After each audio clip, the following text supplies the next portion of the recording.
Hello. Today I'm going to be featuring another US ship, this time a destroyer, the Tier 9 Fletcher. It's been a while since I actually made a commentary on this ship, and back then I called it an extremely strong ship, which I still consider it, but people often ask me why do I hold the ship in such high regard, and why whenever I compare or mention other ships do I often compare them to this one especially. And the reason for this is, well, first of all, the Fletcher is in pretty much in every way one of the most perfect DDs in the game. First of all, the speed, it's slightly faster than the gearing. The stock speed is 36.5, gearing does 36. Now, it's not as fast as IGN DDs, but that's okay. On the other hand, it has 5 guns, 3-second reload, 12.9 km range. Now that's something that tends to irk a lot of people, including me, the fact that it has 12.9 km range, whereas the gearing has 11.1 km range. So this thing has almost 2 kilometers of extra range over the gearing, which tends to piss a lot of people off, me included. Another thing, of course, slightly faster than the gearing, as I said. It also has a quicker rudder shift than the gearing by 0.3 seconds, not much. But it has a much better turning circle. In fact, it has a turning circle of 560 meters. The gearing has 640. So it has one of the best handlings in the entire game. It handles great. It's great for dodging. When it comes to knife fighting other DDs, it's hard to find a ship better than the Fletcher. It simply is extremely good at it. The turret traverse is, of course, fantastic. And everything about the ship is just great. The concealment, 5.8 with a 15-point captain, once again, absolutely fantastic. So it has a lot of these great, we got the handling, we got the speed, we got the health pool, almost 21k with survivability expert, which is something I recommend for US DDs these days. So it's got a lot of great strengths. Of course, it has US smokes as well, and US smokes are known for being extremely long-lasting, longest lasting in the game, and well, they bloom for ages and they're just fantastic in every way. Launching, as you see, I fearlessly crossed the entire gap here since no one can test it. I figured the DDs aren't here, so I crossed the entire gap and I launched my torps. And we need to discuss these torps because these torps are something that don't really make much sense and they tend to piss off especially IGN DD players. Well, of course, once I've launched my torps, I see this Izuma has turned a bit towards me, so I'm trying to shoot him to make him turn away. The goal is he would turn more away and eat more of my torps. If you didn't notice, it turned slightly towards me, so this is a common psychological trick. I shoot them to make them turn away. You see it's already starting to turn away. And I don't know if he saw the torps before or after. In fact, he did probably not have much time to see the torps. And he hits 3 torps. Now, of course, now we can talk of one of the reasons why the Fletcher is such a fantastic and strong ship. You hit someone with torps, you force the repair, and then you bring in these guns. It's this combination of great torps and great guns, which means, you see, I'm causing fires left, right, and center. I'm constantly causing fires. I switch target to target to target, and I'm setting every single one of these ablaze because there's so many shells. The fire chance is only 5%. It doesn't sound like much, but 5%, who cares? But when you got this many shells constantly flying through the air, you will get those fires. And when you first force them to repair, and then you get additional fires burning on them, the damage adds up really quickly. But let me return to the torpedoes that I mentioned earlier, why they piss off IGN DDs. Now, first of all, the reload is quite fast on this. It's 90 seconds if you run the 3 million upgrade for quicker torpedo reload, which I do. And you can get it down to 81 if you got a 17-point captain, so you can put 2 points in the faster torpedo reload. Now, the thing is, these torpedoes, they do 66 knots, which is quite good. They have 10.5 km range, which is excellent. And the 19k damage each, so they don't do quite as much damage as Shimakaze or Yugumo torps, but the thing that they have is that they have a 1.4 km detection range on the torpedoes. 1.4. Now, if that sounds very small to you, that's because it is very small. For example, Shimakaze and, well, Yugumo, F3 and 12 km torps, they all have a detection range of 1.9. So these torps get spotted 500 meters later than the Shimakaze torps. Now this is very important because even though Shimakaze torps can be faster and such, because they're spotted later, it still means they have less time to react. In fact, there's a formula. You can calculate this. I'll put it in the comments for you guys. So you can check out the formula if you want, and you can calculate your torpedoes and what sort of detection ranges your torps have. But for example, the Shimakaze 12 km torps, they do 67 knots. They are the 12 km, and they have 1.9 km detection. And you have a 10.9 second reaction time when you see those coming. 10.9. Now, of course, I highly recommend the F3 torps, which are 76 knots. They also have 1.9 km detection range. And you only have a 9.6 second reaction time to the F3 torps. The F3 torps, you have seen my Shima vids, you know how much I love those torps. Fantastically fast, they're blazingly fast, they catch people off guard. You've seen me wreck entire battleships with them. You have a 9.6 second reaction time to those. The Fletcher torps, you have an 8.2 second reaction time. Yep. Almost 20% less of a reaction time than you have on the best Shimakaze torpedoes in the game.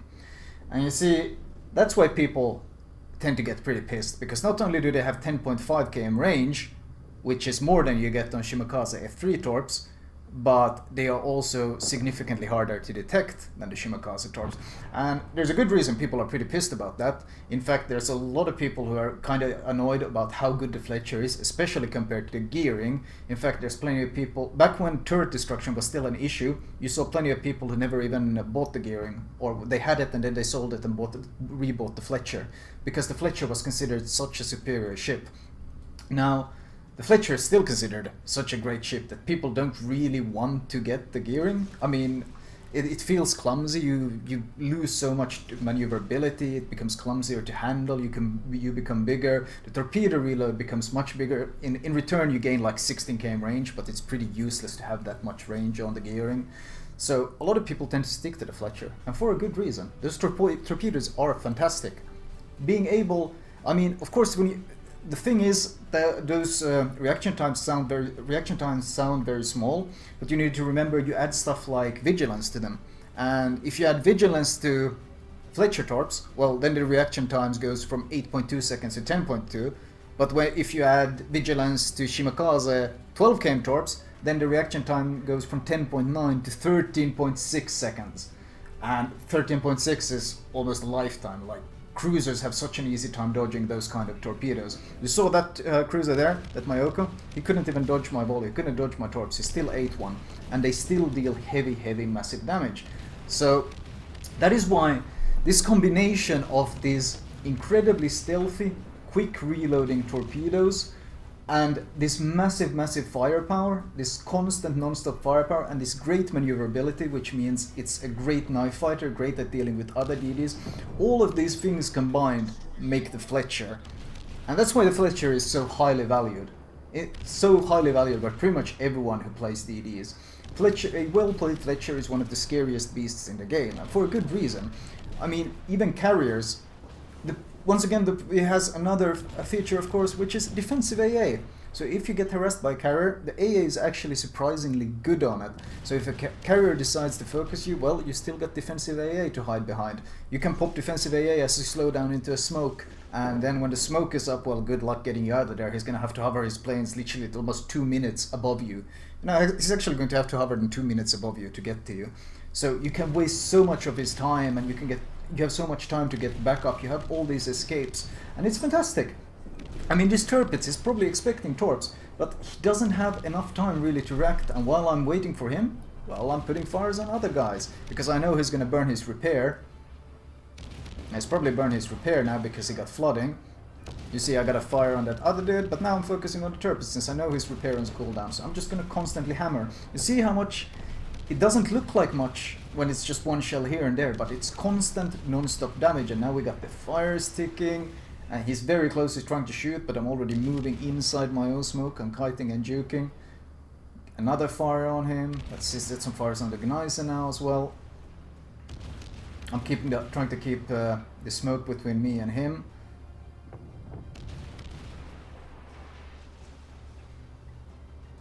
Oh god. Some dirty cheater put an island in front of me. I swear this map has teleporting islands. Okay, that was a bit unfortunate. Someone teleported an island in front of me. I got 10 seconds on my torps though. I'm kind of tempted to turn back and try to wreck him, and there's my witherer. I'm kind of tempted to turn back and wreck him here. It's never mind. Of course, I turn in, and that's exactly when the torpedo shoots, and instead of getting an overpen, he gets a penetration right through my ship that deals 8,000 damage and deletes me right out of there. Well, game's been going, what, 10 minutes? 10 minutes of game time has been going.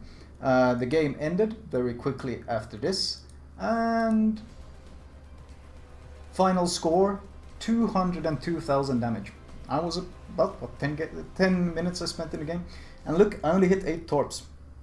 I only hit 8 torps, but I broke 200,000 damage. And the reason for this, well, I only got 1 kill, but the reason for this is, of course, the fire damage. That's the basic thing of the Fletcher. You shoot your torps, you get the flooding. Once the flooding is going, you start hammering them with your guns, and badam. 60,000 in pure fire and 34,000 in guns. It's this combination of gun and torpedo power. Great stealthy ship, great handling ship, great stealthy torps, great guns, all of this combined makes the Fletcher. And this is why everyone considers it a pretty much insane destroyer. Since it has been a while since I've actually made a Fletcher commentary, I decided to go over my build real fast. I recommend premium repair and premium smoke for the reduced cooldown on both. And of course defensive AA, I use the default one, not the premium one, since I'm on my NA account where I'm not exactly swimming in cash like I'm on my EU account. But yeah, defensive AA definitively instead of speed boost. Hull upgrade first, followed by the torps. You want to get rid of the Benson torps and get those fantastically fast, great Fletcher torps ASAP. So you go hull, torpedoes, and once you have those fantastic torps loaded, that's when you can get the range upgrade. Which of course is a nice boost. Upgrade wise, main armaments mod 1, aiming systems mod 1, and here we finally go Torpedo Reload. I don't think, well, the gun range is unnecessary, you kind of need it on the gearing because the gearing range is so garbage. Main battery mod, not worth it because you get so much more potential damage out of your torpedoes, at least in my opinion. I prefer the Torpedo Reload. Propulsion mod 1. Once again, you're handling 3-second rudder shift by default. You don't need the steering gears. Get the propulsion mod, and finally concealment for that fantastic stealth. Captain perks wise, basic firing training, faster reload, last stand, absolute must have on any DD, not just the gunboat. Superintendent for an additional smoke. Survivability expert, I use it on all US DDs. Concealment expert, and once I have the points I will be going for torpedo armament expertise, and the last point will go into basics of survivability. Anyway, that was my short explanation on why the Fletcher is so goddamn good. I hope you enjoyed it.